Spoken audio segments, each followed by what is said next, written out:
Welcome back to the Outside Xbox and Outside Extra Game of the Year Roundup. Yesterday we had myself extolling the virtues of Resident Evil Village and Luke making the case for Metroid Dread. And now it's Jane, Mike and Ellen's turn to tell you what game they loved the most this year.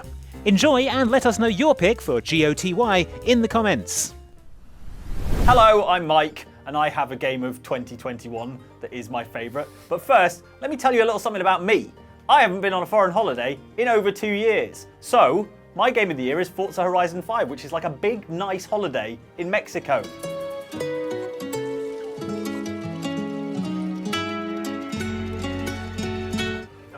In a car. Exactly the perfect holiday, Andy. You can't get out of the car and enjoy the outside. It's not important, Andy.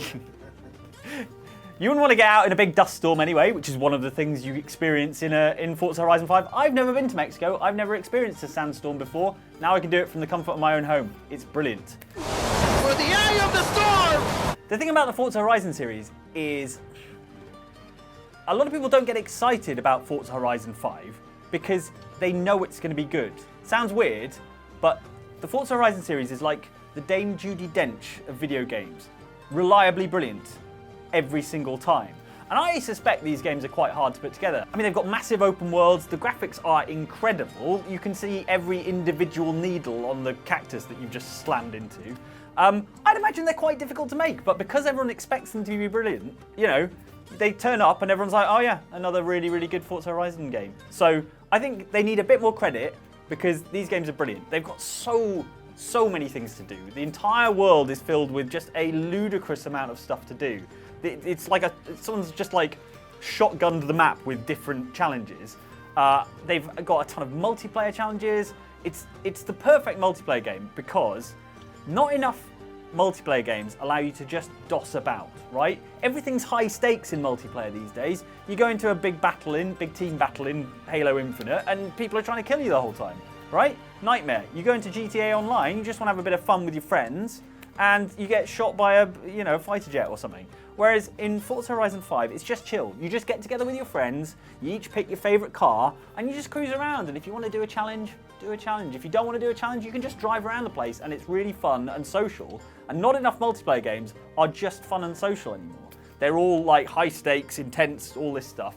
Actually, sometimes what you want to do is sit on voice chat with your mates and talk nonsense and drive cars around. And Forza Horizon 5 is perfect for that.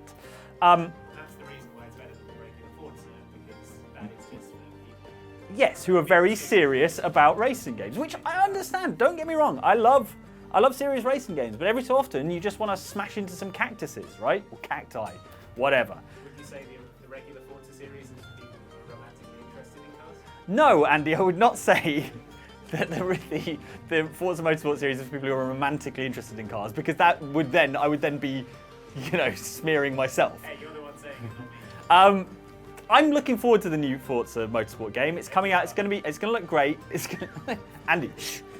It's going to look great. It's going to be brilliant. But you can't argue that the Horizon series, which began as a spin-off, is now the kind of dominant Forza series. They're the best games in the series.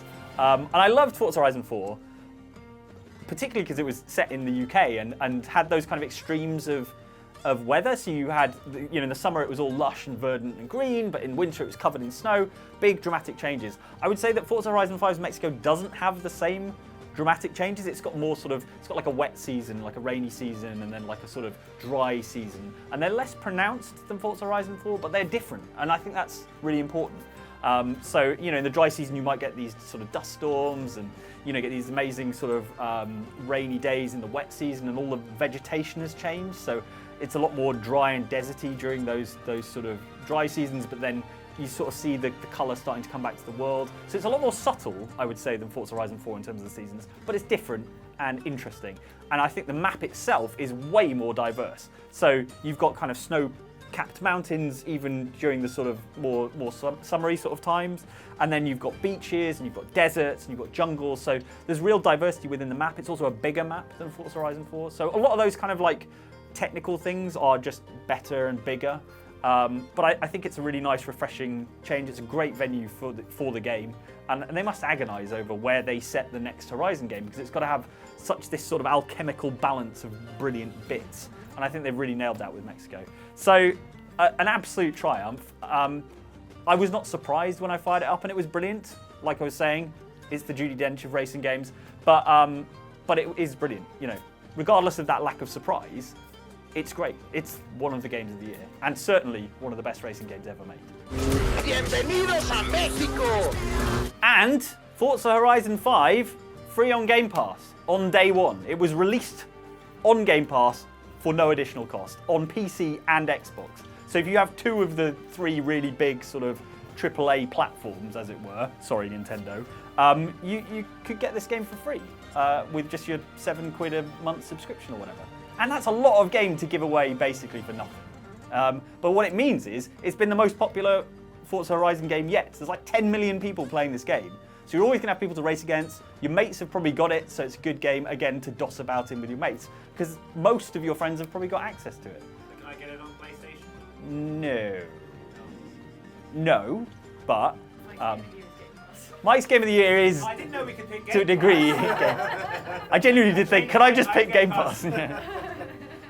And you know, yeah, I think, you know, the idea of getting a game of the scale and complexity and quality of Forza Horizon 5 for the cost of a subscription, you know, a low monthly subscription, like that's mind-blowing. When I was a kid saving up my coins, saving up my pennies for a new game, like that would have blown my mind. So I remember saving up for Streets of Rage 2 and finishing it in 4 hours. yeah, I paid £65 for Super Street Fighter 2 on the Super Nintendo. Wild. Now I can play Forza Horizon 5, tens of hours worth of entertainment. But you don't have time. But I don't have any time.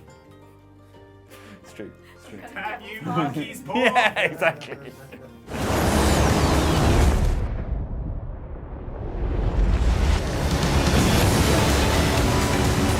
I do have an honourable mention, and what I thought is, you know, not everyone's into racing games, so I should probably pick a game that isn't a racing game. But then I thought, no, I'm going to pick another racing game.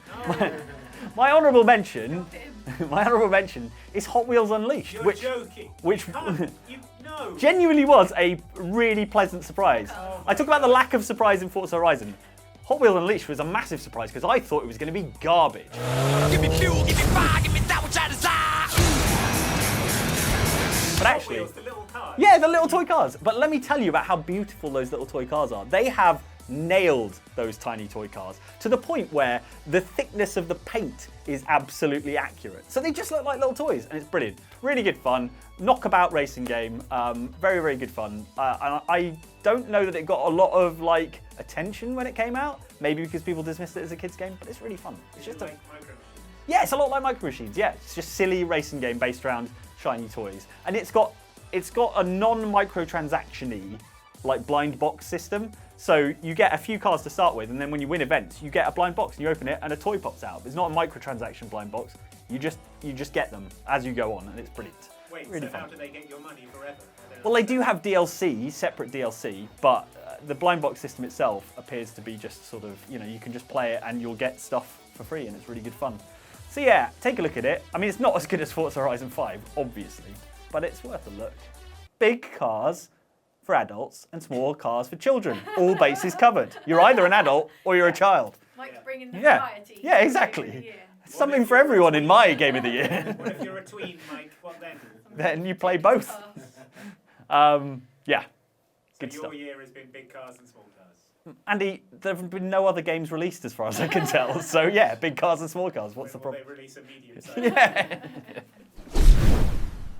Let me take you back on a journey through the mists of time to the beginning of 2021, if you can imagine all the way back then. January 2021 is when Hitman 3 came out, so it just... Oh my god. Yeah, what? you didn't year, remember. You 2021? forgot, didn't you? Oh, can I Hitman change my 3. choice? Hitman 3 came out in 2021. No. Just, yeah. Right. Unbelievable. And that's why it's my game of the year. Nice. Along with Resident Evil Village, which I know Andy has already spoken to you about and is an exceptionally good game, and we'll talk about it later. Hitman 3 is my game of the year. A bit like Mike, I'm going to say I have been nowhere, essentially, for 18 months to 2 years. And Hitman 3 has taken me everywhere, into the midst of the rich and elite and wealthy and Illuminati. And that's been my travel fantasy. And the grimy club bathroom. Don't And forget the grimy club bathroom. Well, I haven't been to many Berlin nightclubs in 2021 or 2020, so it's taken me there as well.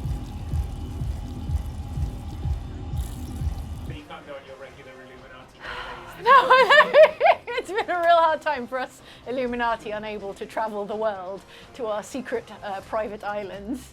But yeah, anyway, I think the best way to enjoy Hitman, and when I say Hitman 3, I'm kind of including Hitman 2 because there was a very smooth transition between Hitman 2 and Hitman 3 in that they are somewhat inextricable in my brain. And there's a reason for that, the way you enjoy Hitman as a sort of Hitman platform of Hitman content now. There's a sort of...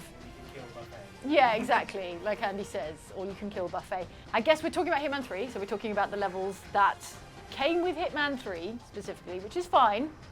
The best way to enjoy Hitman generally though is as a comedy game where it is Agent 47, the world's least likely spy, most recognizable, most identifiable in a crowd. If you saw someone like Agent 47, you would be terrified, you would assume he's there to probably murder you, and there is no way, no matter what he wears, he could blend into a crowd. And that makes him just like the perfect, I want to say the perfect parody of James Bond, who in himself is a terrible spy. If you saw someone like Daniel Craig, you'd be like, that's freaking Daniel Craig.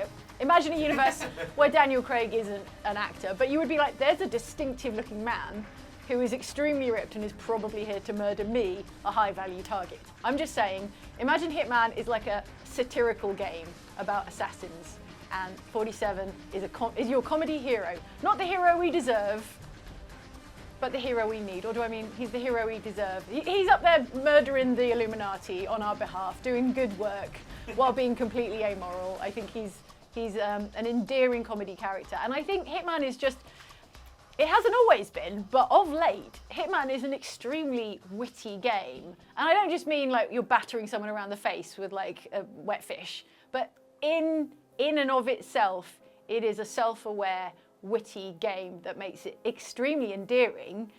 Just take the picture, we don't have all day. And that is quite aside from, to come back to the locations, how gorgeous, how spectacular Hitman is looking these days. And it is a bit like, coming back to James Bond, IO Interactive obviously lined up to make a James Bond game, which I don't doubt will also be spectacular. But Hitman 3 felt like this kind of victory lap where they're like, yeah, we know we can make a good looking game. Check this out. And I think Dubai, absolute tour de force of, you know, graphical prowess from Hitman 3 on the Xbox Series X. Just mwah, absolutely stunning, chef's kiss. And then even the grimy bathrooms in Berlin have their own sort of graphical quality to them. I defy you to find a better looking nightclub bathroom.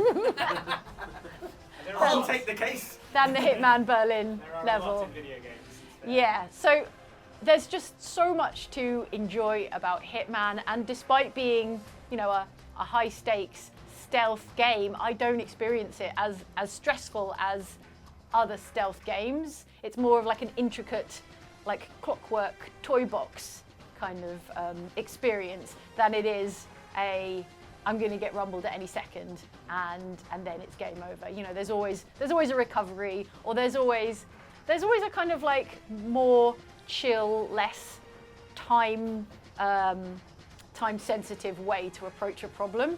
And if you don't have the Twitch skills these days, and who among us does, it's just about being observant and being clever, or being persistent, or How you're being supposed to play it. bloody-minded, if you like. Well, see, this is why the three of us can play it in our own idiosyncratic ways, and it's because it's a game that rewards many different approaches.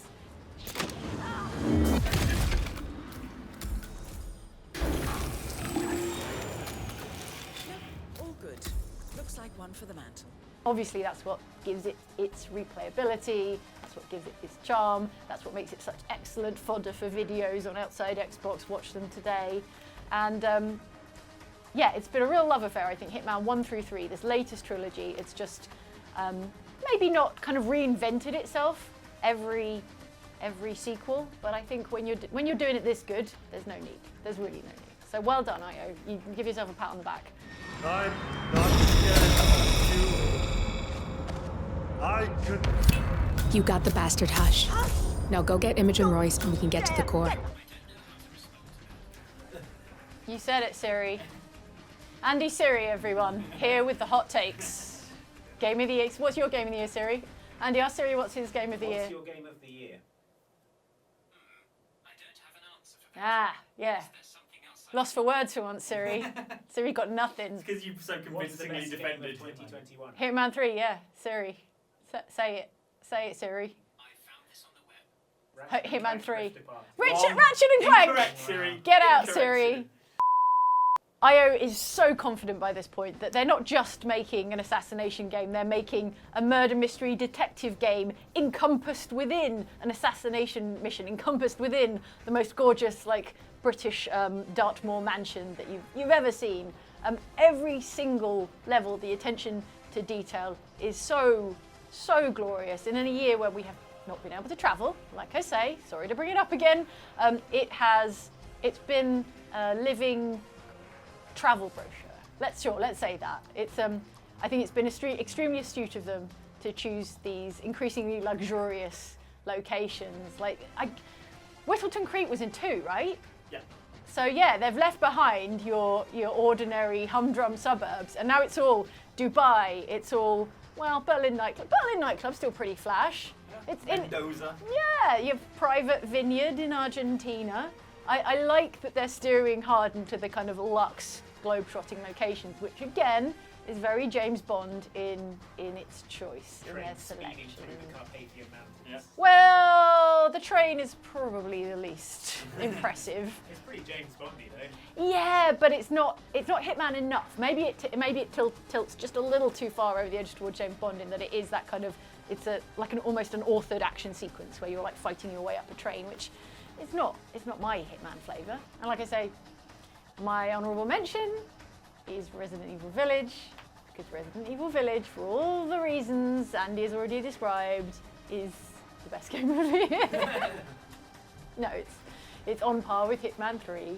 I really enjoyed Resident Evil Village, and it was a surprise, and it was a treat and a delight, and somewhat unexpected. I know Andy said 7 was obviously much improved on the game that came before it, but even so, 8 I think did a little bit surprise us all, and I love to be surprised. I love to be surprised. So congratulations, Village, and can we make Tall Vampire Lady come back for the sequel, Andy? She's a bit dead. She, turned into sort of ash and crumbled. Yeah, but Resident Evil, No one's ever really dead. no one's How ever many really times died. Wesker's come back? Yeah, Come but on. he never turned into ash and crumbled, Mike. I remind The you one that thing he hasn't done. And you didn't get a crystal him out of his body and then sell it to the merchant. NERD, no one ever really dies. Yeah. Yeah, right, they said it.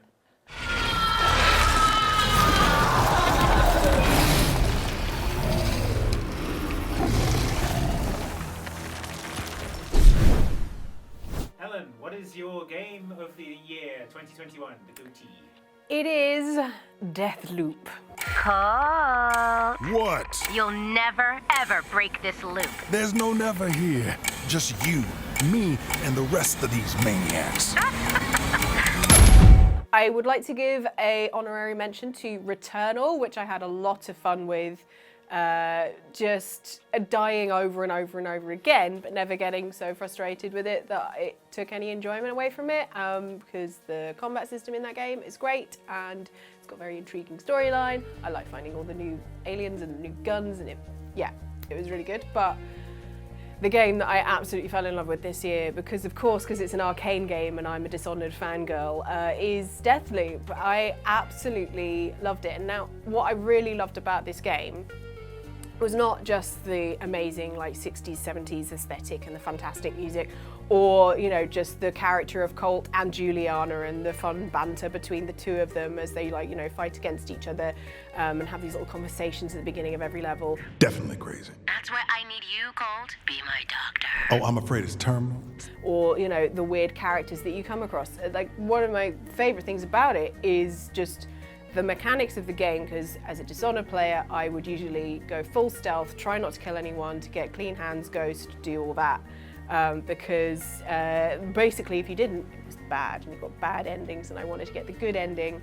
And I also do absolutely adore just full stealth. But in Deathloop, if stuff goes wrong, doesn't matter. Day starts over again and it's all fine. All that matters is what happens on that final day. And Basically, if something goes wrong, and this has always been like available in the Dishonored games, but because I was sneaky, I didn't use it. And Deathloop opened my eyes to how fun it is to just, when something goes wrong and then chaos, and you just gotta like deal with it and either like take out everyone that's there or get the hell out of there with all your powers and things. As a Dishonored fan, I also was very pleased that basically Blink was in it. But yeah, I just had a lot of fun just going wild in the game, and like I just shotgun, here I go, let's go kill some baddies. I told you stealth wasn't fun. Stealth is fun. It is fun. It is fun though, because remember when we played on stream and I was Juliana and you were Colt? I don't remember that being fun. Sneaky, right up behind you. I made you jump. Here it is.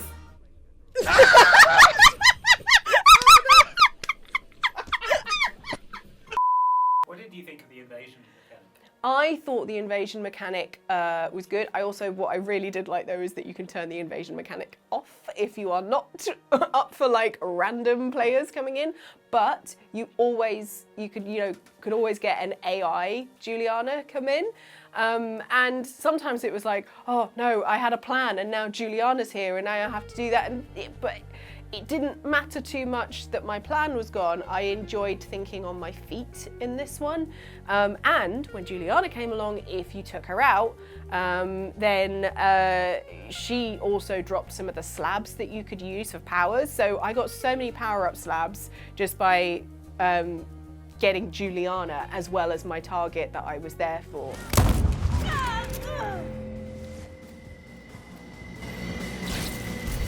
But I think it's just an absolute like masterclass, that game, in game design, because of how intricate and well thought out the storyline is. Because like the whole goal of the game is to try and take out every big bad in one single loop. So you have 4 times of day, 4 areas that you need to kind of get to, and like it's just doing different things in different places to kind of shepherd people into the right place or have something happen for you that you don't have to worry about them. So like there's one that if you mess with some fireworks, they just blow themselves up later on down the line and that's job done. And there's so many clever little things like that, clever little routes for you to, funnel people into the right place so that you can take them out and break the loop. And I love stuff like that. I love like going to the different places at different times of day and discovering different things that you could do. I love that there's one bit where you go and there's an entire building that's just built like a huge LARPing area, but for space invaders, basically. It's all aliens and stuff. The invader has proceeded to the underground cave. And it's just, the design of the different areas is great. Like there's one in the library in the morning, don't go there in the morning, it's danger zone. But if you go there later on, there's little things that you can find. What also, is quite nice is that it doesn't matter if you don't get to everything at once.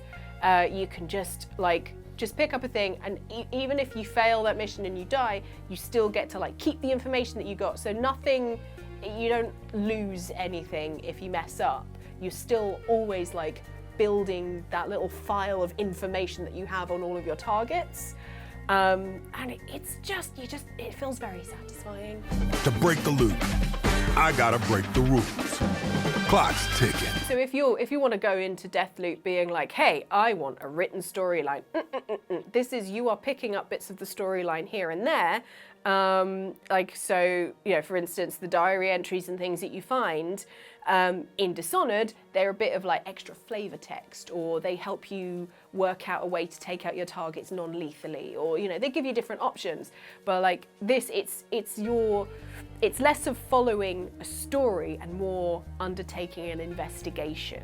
So if you like your murder mysteries and things like that, and your crime dramas, you might like this, because it's that piecing everything together. You're solving one huge puzzle rather than going through a story and solving puzzles along the way. Is this a contest for them? Some type of experiment? How does this time loop work? Does anybody remember? Why is everyone wearing a mask? Right, what the hell? Notes anymore. Who am I? But at the same time, I think they've done a really good job writing-wise with it, because I still feel like I know a lot about the world and the characters, even though half of the stuff, it's just like I've seen them on a map somewhere over there, or listened to some diary entries, or, you know, picked up a calendar of a character or whatever. It's really clever how they've still managed to get a lot of characterization across, even though you might not have a lot of one-on-one conversations with anyone outside of Juliana. It's really well done, it's really clever. It makes you feel smart, even though you're just literally like picking up all the bits of information. They've given you all the answers. All the answers are there. It's just your job to go and find them and just root around. And I think, like as Andy said, it feels more open world, but I think it's open world in a really good way, in that every single corner of every single map has something useful in it, and it's fun to explore, and it's always a little bit different every time you go to them. I'm looking for the fastest way out of this place. There are rules, Colt, and sometimes people bend the rules, and sometimes they break them. Blah, blah, blah, blah. Were you talking when I was talking? Both your game and your honorary mention were time loop games. Yes, I was. Yeah, Returnal is also time loopy. I've really enjoyed messing with time. I think because I've had so much time sitting inside. And it's just that nice, you know, chance to have a little bit of a do-over. Both games, you might die, you might lose like a couple of items or whatever that you'd picked up, but you learnt something in your journey along the way that means when you start from the beginning, it's fine. It's very, you know, if you played Hades, it's similar to that.